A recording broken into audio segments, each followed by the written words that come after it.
Are you scared of the dark? What about your nightmares? Have you ever imagined yourself being dismembered? Help me! Somebody! Just what is your capacity for fear?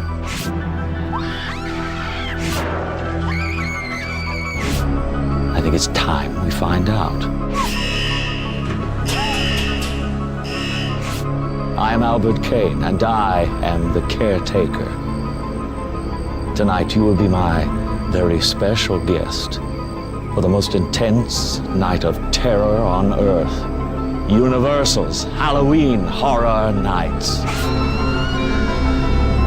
Join me on a journey through your fears as I transform Universal's Islands of Adventure into one disturbing nightmare after another. Your time has come.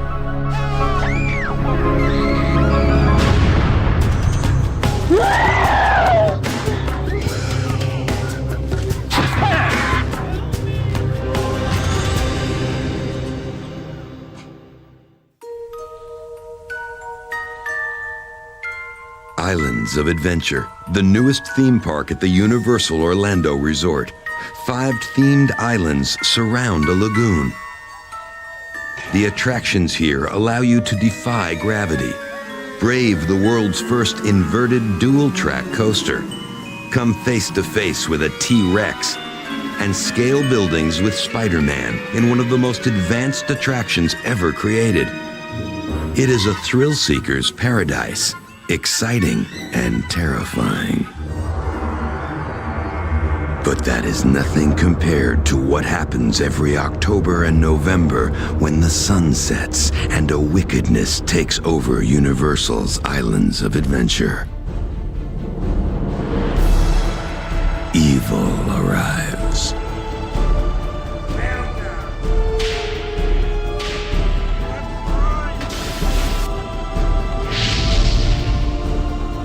No one is safe as up to 600 ghoulish monsters overrun the park, torturing the innocent souls who dare to enter. No, this isn't a nightmare. It is Halloween Horror Nights, a special ticket event that takes place after theme park hours. Victims run, victims hide, but there is no escape. 5 ghastly haunted mazes tempt the naive. Inside, these victims are marionettes at the mercy of the mad minds of Universal's puppeteers.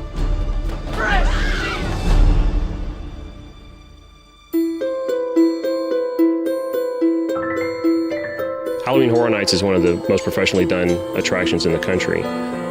It's a highly detailed, high startle, high score event. Universal's reputation and resources make this one of the biggest horror-themed events in the country. One of the things that Universal Studios is able to do is budget. They're able to put a large amount of money into their events, into each one of their elements, their attractions.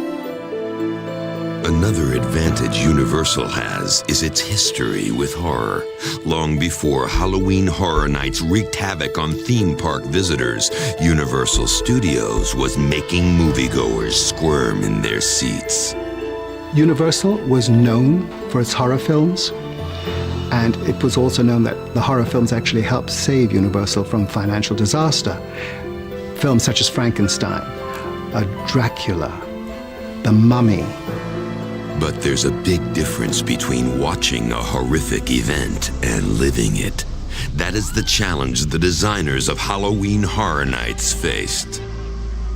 Everything has to connect, so when a guest walks into that space, they feel like they've been transported to this kind of fantasy horror environment that they can believe that for that split second that they are real monsters and they're going to come actually and interact with me. Of course, it doesn't hurt that their backdrop is a world-renowned theme park famous for its stomach-in-your-throat coasters. Islands of Adventure was a park designed around thrills and thrill rides. And Halloween Horror Nights, the event itself, is all about thrills and chills. Haunted house gives you the opportunity to experience what would happen to you in a violent situation safely. So that same target market that wants to go to a haunted house also wants to ride the roller coasters.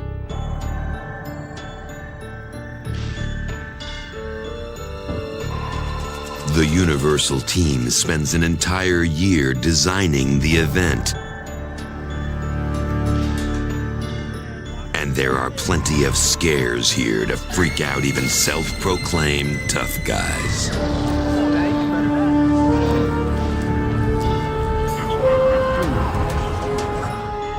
Every nook and cranny is what Universal calls a scare zone. But it is the 5 haunted mazes that draw thousands of would-be victims each night. A haunted maze is an experience that is a series of different types of scenes that you go through. We use the term maze because it is a maze. We don't want people to ever feel like they know which way to turn, which way to go. And one of the ways Universal makes the mazes believable is by developing a story. Some of the mistakes that we've come across over the years developing Halloween is taking the guest and not giving them the credit that they deserve. A theme is very, very important to the guest. They want to know why this maze is here, why this room is filled with bodies, why this creature is coming after me. Each maze is created around a core scare, which takes a basic human fear, like fear of the dark or fear of bugs, and magnifies it. This theory works. After all, everyone's afraid of something. Fear is something that is genetic, and everyone is afraid of certain things. But fear is also learned. So, Universal asks the ultimate question: what are you afraid of? Be careful how you answer, because they'll figure out a way to make it 10 times worse than your imagination.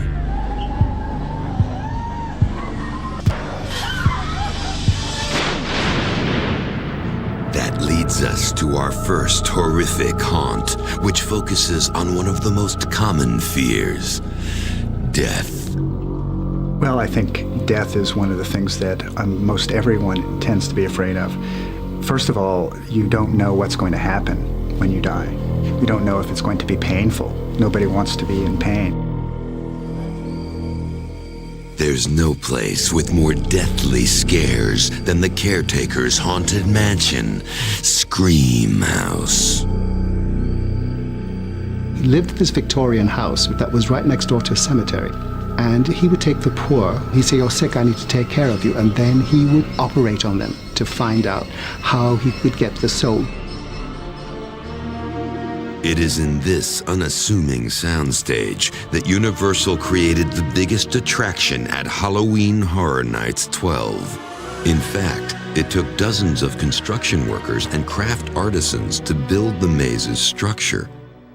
Universal goes to great lengths to make sure every detail feels authentic. From the fading wallpaper to the antique furniture. Within the mazes, props and the scenic pieces are very critical to help make the reality of the space come to life. So we do lots of type of period shopping. We spend lots of time scouring either the state and the East Coast, from thrift shops to different types of antique spaces. And we want stuff that already is a little damaged and distressed. But you aren't going to be startled by a piece of furniture. No, it's the secret tactics Universal employs that makes your heart race.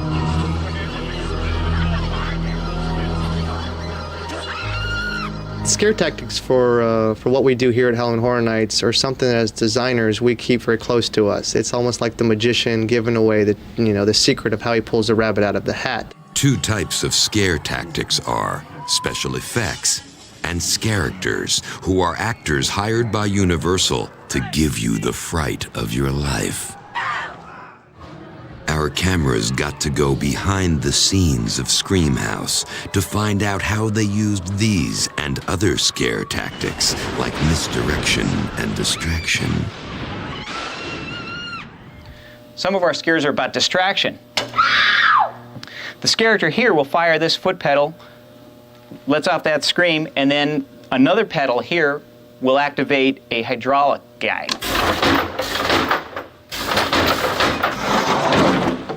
This is called a boo door.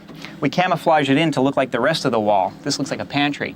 Then we use misdirection. We've got these nasty dead animal carcasses hanging here and these nasty, ugly things, and the Scaractor gets you from this side.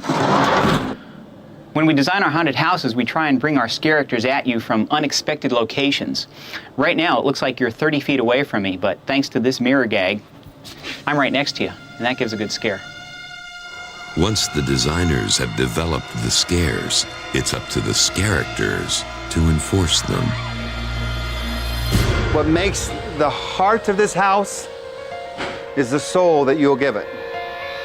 We followed David Clevenger from Universal Entertainment as he gave a new batch of ghosts and goons on-the-job training. People walk by, he's going to come out and go, "Nice to have you here," or "Get out," or whatever. Say something negative to us in 2 words or 3 words. Go away. Say perfect. And then close. Immediately close it. The cast of Screamhouse Scaractors include a whole host of creatures who fell victim to the caretakers' experiments.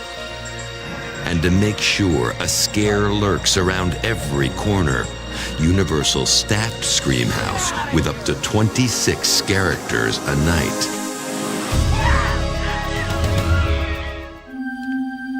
Scaractors aren't the only things scaring guests.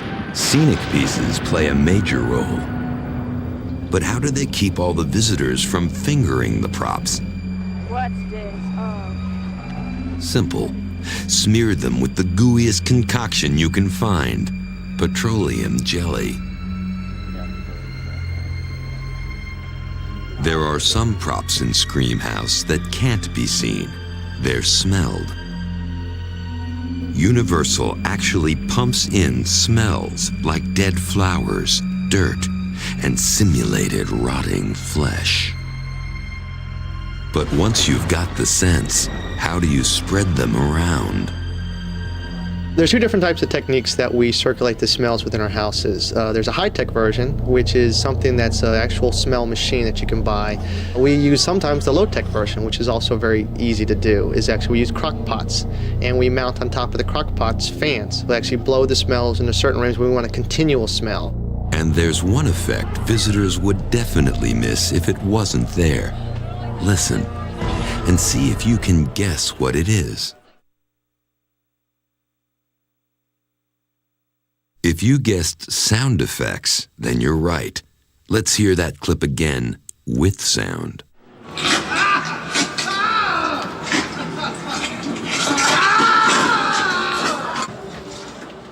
Sound effects and music play a major role in any maze. In fact, it takes an entire room worth of equipment to keep Screamhouse, well, screaming.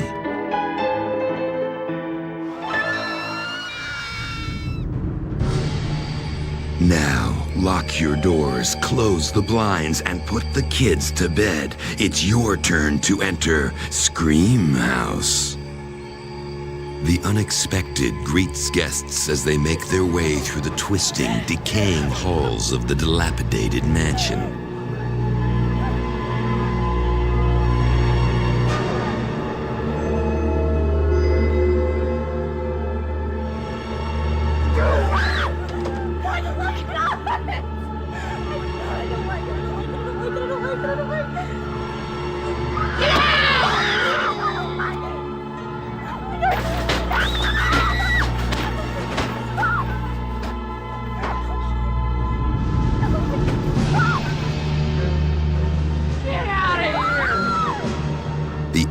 souls who fell victim to the caretaker's maniacal experiments take revenge on the innocent,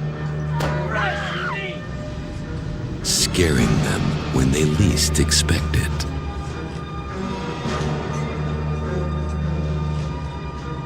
Help me!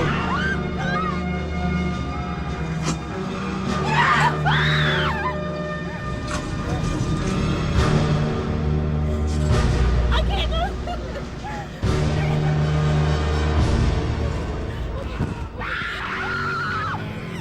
Body bags holding the not-so-fortunate and other obstructions block visitors as they try to escape their doomed fate.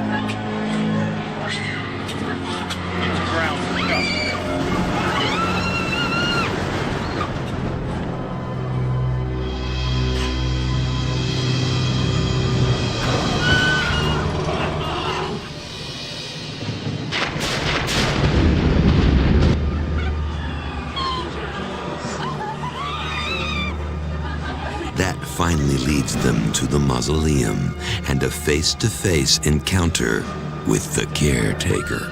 Your time has come.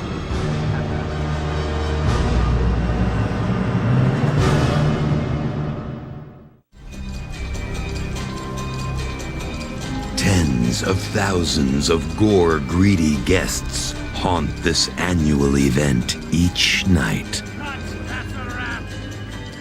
Putting on an event of this magnitude takes an entire year of planning, with Universal creating new Halloween Horror Nights content each year.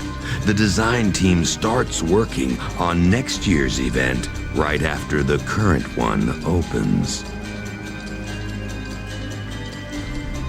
Our cameras went into the restricted design area, where many Universal employees aren't even allowed. Back here in our art design department, we create Halloween. We create it from the ground up. This is where we start with a blank piece of white paper and start doing sketches, and it comes out of our head. And we put it on a piece of paper, and if we like it, we move on and work on it and pick at it. And when we get it to where we want, we take it up to our execs and we say, is this the way you want us to go? And they look at it, and if they like it, and sometimes they don't, but sometimes they do, then we take it and we put it into computers and we colorize it and we work at it some more and we build the houses and we build the icons, the characters. Planning and designing goes on through midsummer. In August, we start building the haunted houses and start fleshing out all the street details. In September, our actors come to the set, and then we open the show on the first week of October.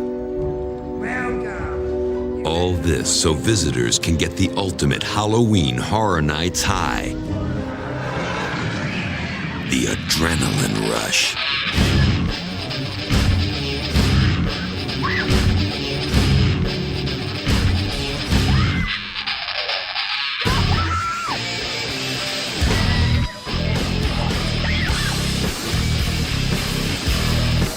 I think the event is successful because of the rush that people get from attending it. We get people who are looking for that adrenaline rush. People like to be scared because it releases the adrenaline into the system, and this causes excitement.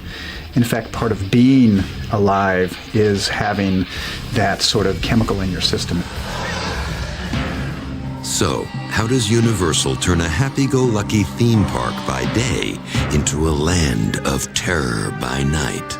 It takes us all of about 2 hours to do it, and it's an army of people, and they're choreographed to the point where everybody knows what they have to do in a certain period of time. It's almost like a ballet, that's how it happens. One of the lands that gets this twisted facelift is Marvel Superhero Island. By day, this Islands of Adventure land is home to superheroes, where mild-mannered people are safe to roam the streets. By night, good has been crushed. The villains have won, and humans are in danger. This land morphs into Island Under Siege. Carnage, which is the master villain of our island, basically is the master of the space. He's basically turned the whole island into kind of chaotic space. Overturned cars, smoke and fire, and mangled villains make Marvel Superhero Island feel like nothing short of a theme park war zone.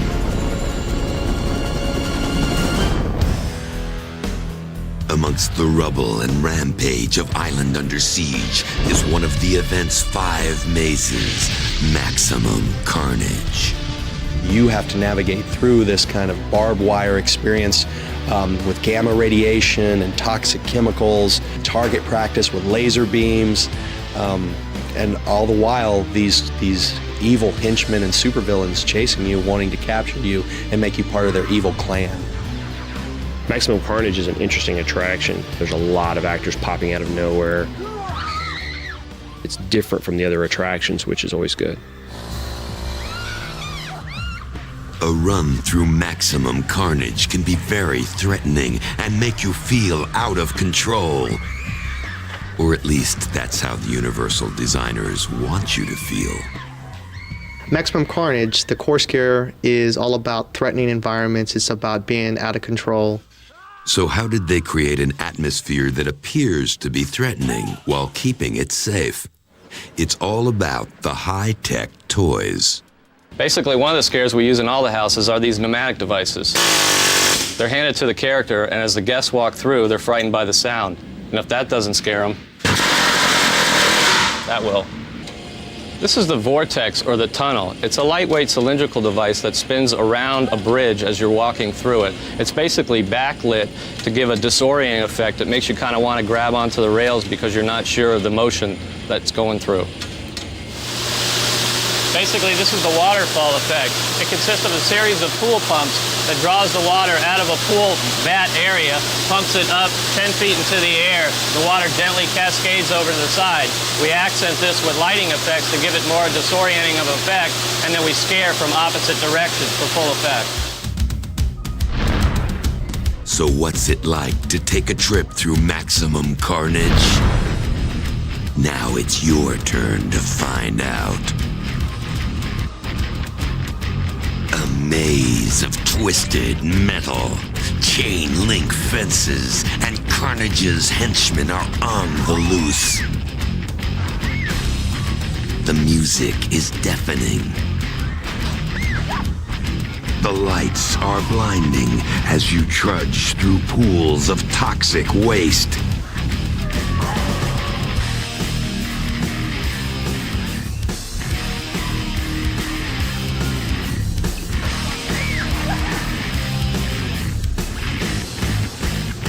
Tunnel disorients you, and then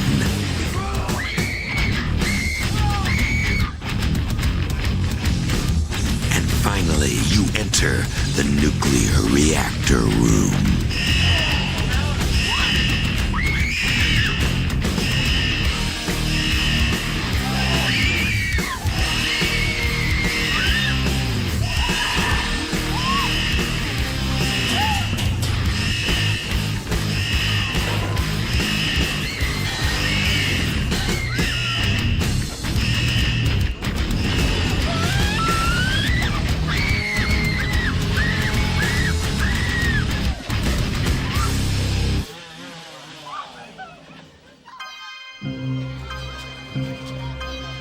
After the uncontrolled chaos of Maximum Carnage, visitors are probably ready for the reprieve that Toon Lagoon, with its cartoon characters and splashy rides, promises.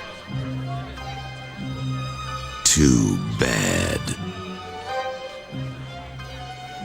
We created a character called a Treek and Froon, which are characters that travel in pairs, and the characters are able to actually hide in the foam and pop out at you and interact with you. So we've littered basically the whole island with foam. Toon Lagoon doesn't normally look like a giant bubble bath, so where did they get all the suds? The foam machines are a great commercial product that we use that takes 55-gallon drum, which is basically a soap substance, and interjects air into it, and then actually creates a large, basically bubble bath type of foam. We usually transport it through a scaffolding tower and hang the foam machines about 10 feet in the air. And this gives us a great kind of waterfall effect of foam.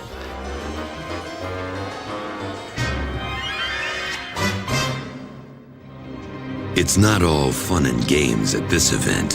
While multitudes of guests might mean mega success for Universal, it also creates a few challenges for the designers. The problems with any type of an event this large are capacity. You have to be able to design a haunted house that can take a lot of people.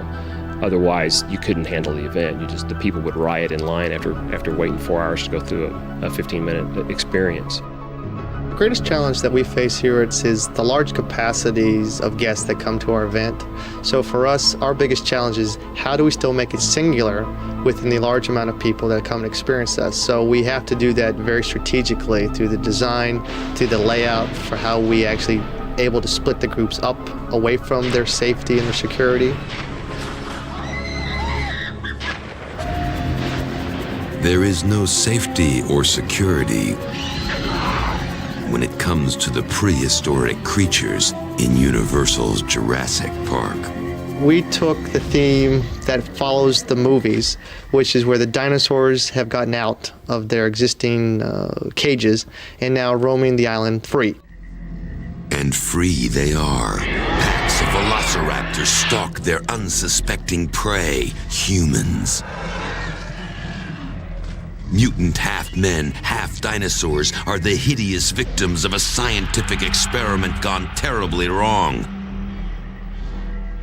Buried in the middle of this prehistoric predator's playground is Evolution, an outdoor haunted maze. Evolution is a fun event. The Triceratops that you see asleep in the beginning and then basically gutted at the end was really a nice touch. The Universal designers used an existing attraction called Triceratops Discovery Trail to create this haunted maze.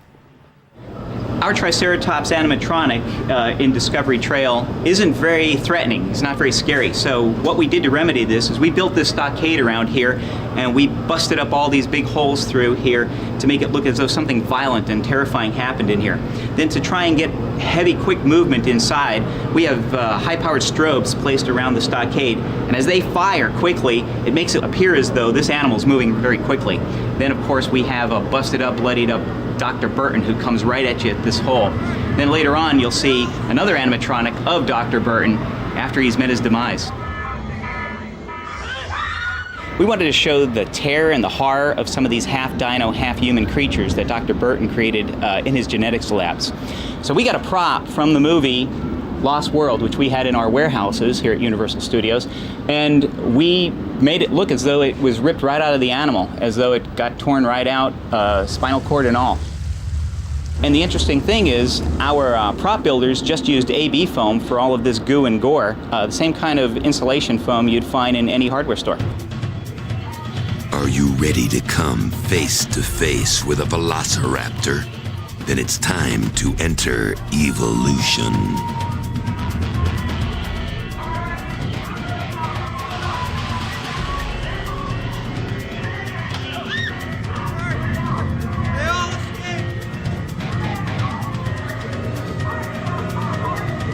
There is little hope for you, considering the fate of Dr. Burton.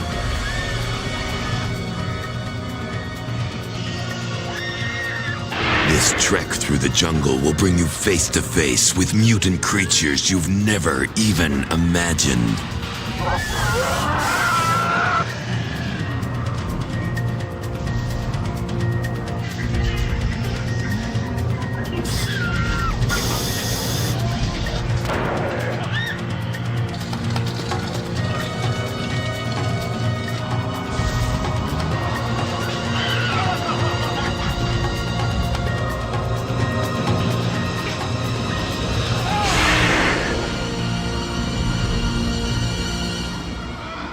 It's really scary. You don't know what to expect. There's something next to you, in front of you, behind you. You never know what's going to happen. And I thought it was a great experience. I loved getting scared, so I had a lot of fun. If marauding dinosaurs aren't disturbing enough, these performers look like they just stepped out of a sideshow. They are known simply as the Freaks.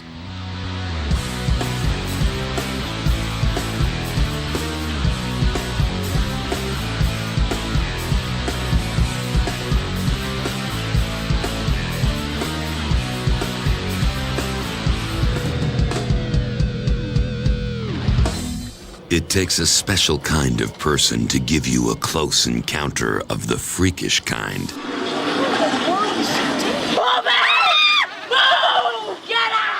Meet one of Halloween Horror Nights' resident freaks, the Rat Lady. I never thought about what the feeling would be like to have rats climbing all over me. First couple times I came in here, it was kind of eerie feeling, having a little pitter-patter on you, but you get used to it. The life of a freak is risky business, but would you spend a night in a coffin full of rats? On any given night, we have about 30 rats in here. Sometimes, there's little confrontations, they'll run around and they kind of nibble. And what prevents the Rat Lady from getting eaten alive right before your eyes? The dress that we have on is rat-proof, thank goodness. We do have it around our wrists and around our neck. And actually the skirt at the bottom has elastic pieces that come around our ankles so the rats can't climb, seeing as they're plexiglass right here, and we can't actually get down there to, keep them from running around. Your work-related nightmares are nothing compared to those of the Rat Lady. I don't think that everybody could have this job, but if you don't mind rats and you don't mind actually getting nipped every once in a while, it's really not that bad. What other job can you get paid to, lay down and scare people with rats?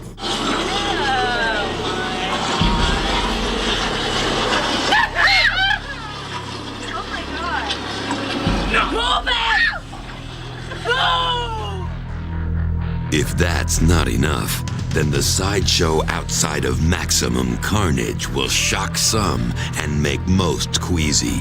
He's half man, half lizard, and 100% gross. Meet Lizard Man.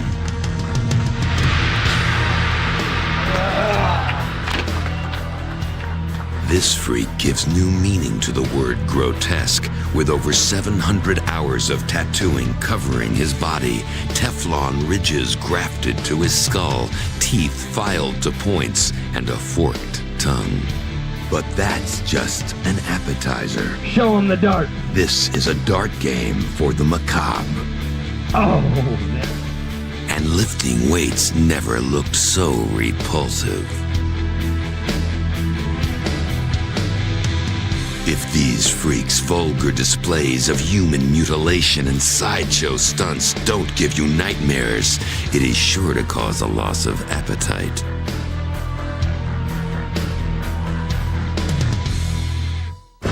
From a freak show to a hot TV show, pop culture is one way the Universal team gets inspiration for haunted mazes. When we start developing Halloween, one of the things that we do is we take a look at what society is scared of. What's the newest trend? A good example this year is reality-based. That brings us to our last maze, Fear Factor, which was based on the reality TV series of the same name. The brand Fear Factor is synonymous with gross, nasty, yucky, slimy elements. So we took all of those elements and said, let's put them in a maze, turn the lights out, and then have them navigate it in the complete darkness.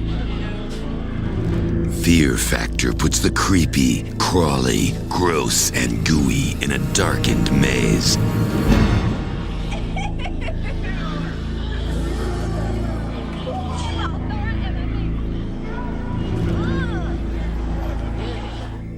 Fear Factor's Core Scare is all about the fears that people have every day. It's the fear of darkness, the fear of snakes, spiders, rats, worms, all of those things that everybody lives with every day and they're afraid of. I want to go. I just want to get out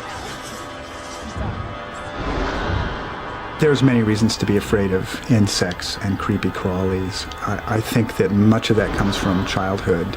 You learn as a child that there's something scary about them.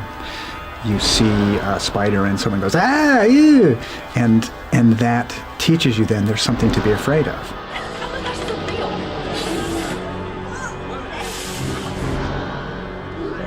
So how did Universal take this cauldron of fears and brew them up to create a haunted maze?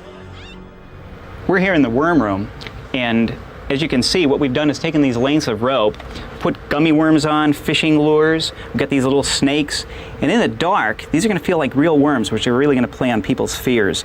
You're going to be walking through here and getting these gooey things on you. It'll really mess with people's minds.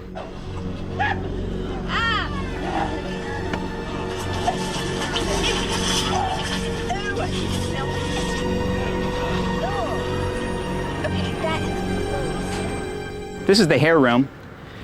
We've got about 15 different kinds of hair, lengths of hair, different kinds of matty, gooey hair. As you come through here, it's going to be all over your arms and your face, and it's completely pitch black. And then we're going to cover it in goo.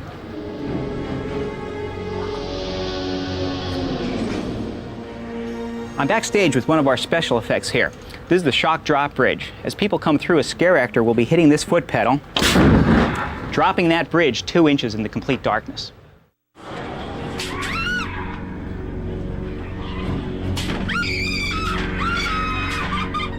This is our finale for this house. We're going to have 4 characters with compressed air guns hitting you as you go out the door, sending you out screaming.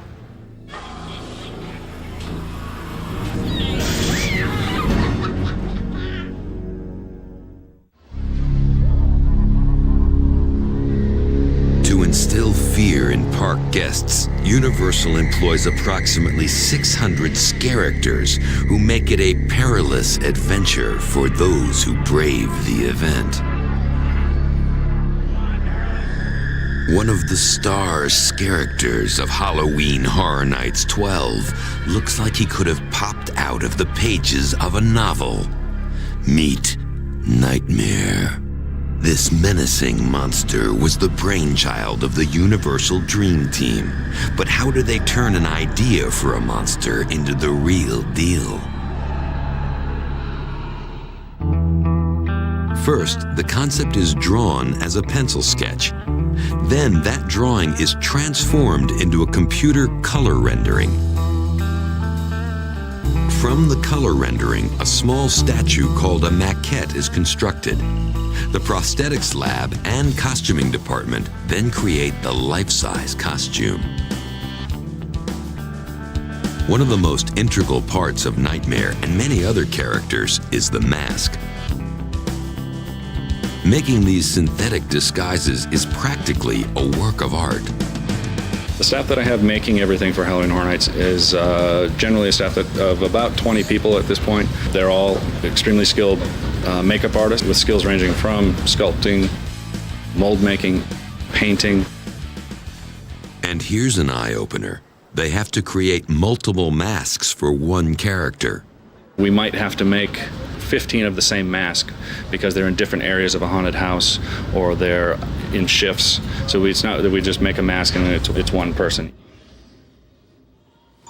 The Caretaker, the icon for Halloween Horror Nights 12, doesn't wear a mask. His look is created with makeup. Our cameras rolled as makeup artist Jonah Levy took actor Bryce Ward from normal guy to creepy goon, a process that takes up to 2 hours.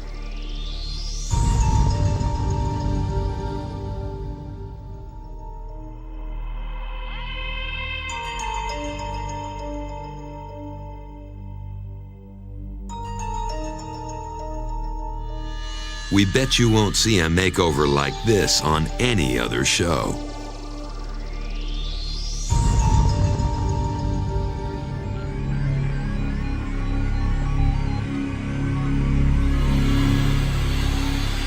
In the character hierarchy, the event icon is certainly at the top of the food chain.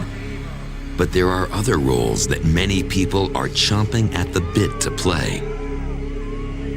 In fact, this character role is so prestigious, many people vie for it each year.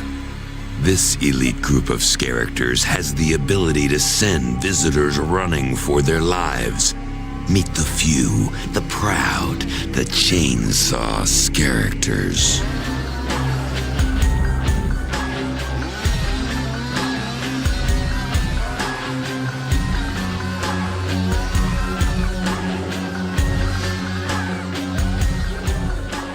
When I I scare people, it's the adrenaline just builds up inside of me, and it just gives me a sense of excitement and enthusiasm that I'm doing my job right and doing the right thing and just having a lot of fun out there.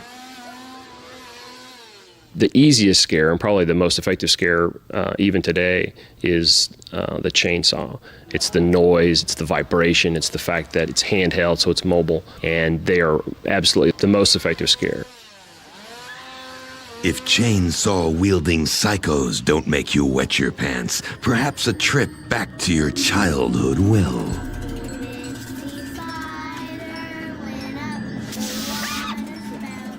The core scare in Scary Tales 2 is childhood fears of fairy tales. You know, when you were growing up, all of us had the fears of the monster underneath the bed. I think that, first of all, fairy tales, to begin with, are kind of frightening. They've taken the somewhat frightening fairy tales that we're all familiar with and made them truly disturbing. So we get that a crazy Alice is pretty creepy. But aren't you wondering, how do they come up with this stuff?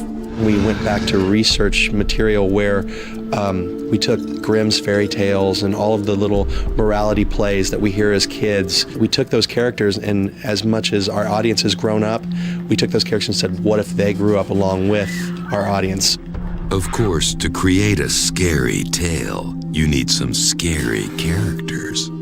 A lot of the characters work with their space too, so they kind of either contrast their environment so they stand out as a pivotal of focus, or they kind of blend in a little bit. Our cameras got to go into Universal's wardrobe department as the actors were fitted for their Scary Tales costumes. One of the costumes may look out of place amongst the pigs and princesses. It's a black and white costume that actually works with the Scary Tales set to create a scare tactic called camouflage. So when you walk through Scary Tales in the psychopath room, we have a series of patterns that actually provide you camouflage. And we've dressed the character in this space that looks exactly like the wall. You feel that the wall can't attack me, it's very safe. And suddenly for a split second, you realize that you do have somebody in your space, but you can't focus on them because of the strobes, and now we've been able to scare you. Are you beginning to feel like Alice after she followed the White Rabbit into a world of bizarre creatures? Not yet? Then it's your turn to enter Scary Tales 2.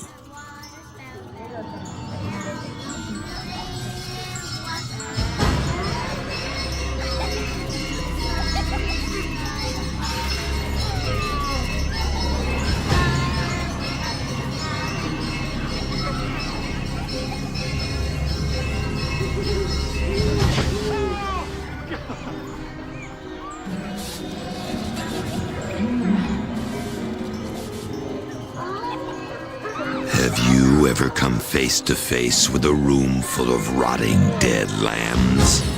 This Mary has been a bad girl.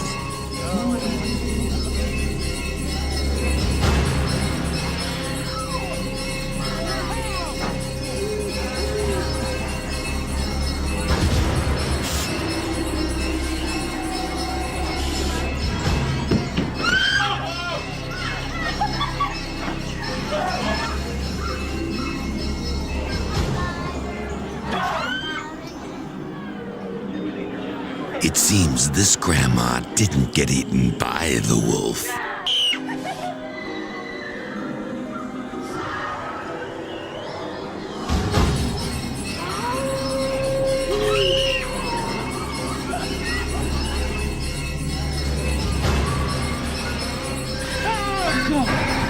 And let's not forget the 3 pigs.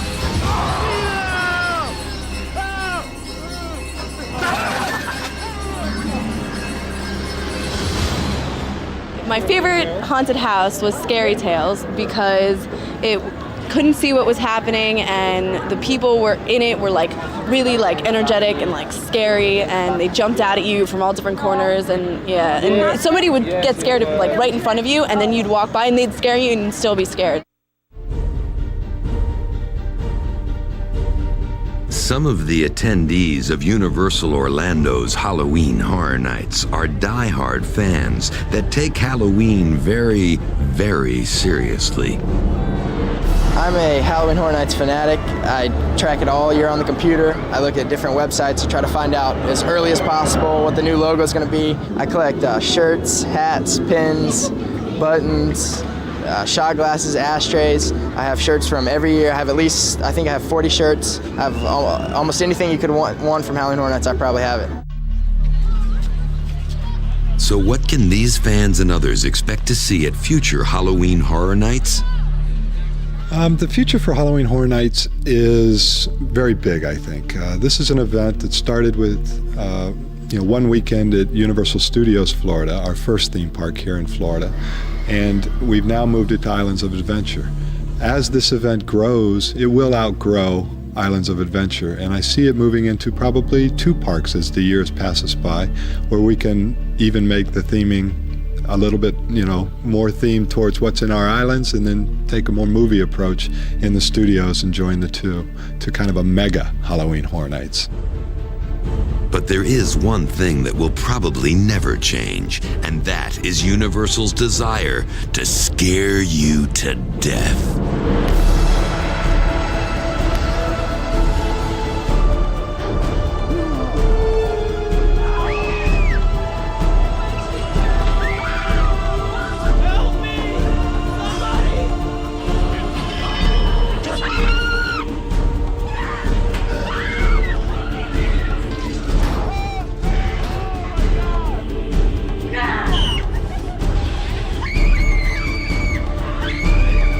One of the best things a guest can tell you, a compliment we love to hear is, well, I'm scared, totally out of my wits. Just like, I can't believe it. It was just wonderful. I got to come back for more. And you go, good, you're sick. We want you back for more.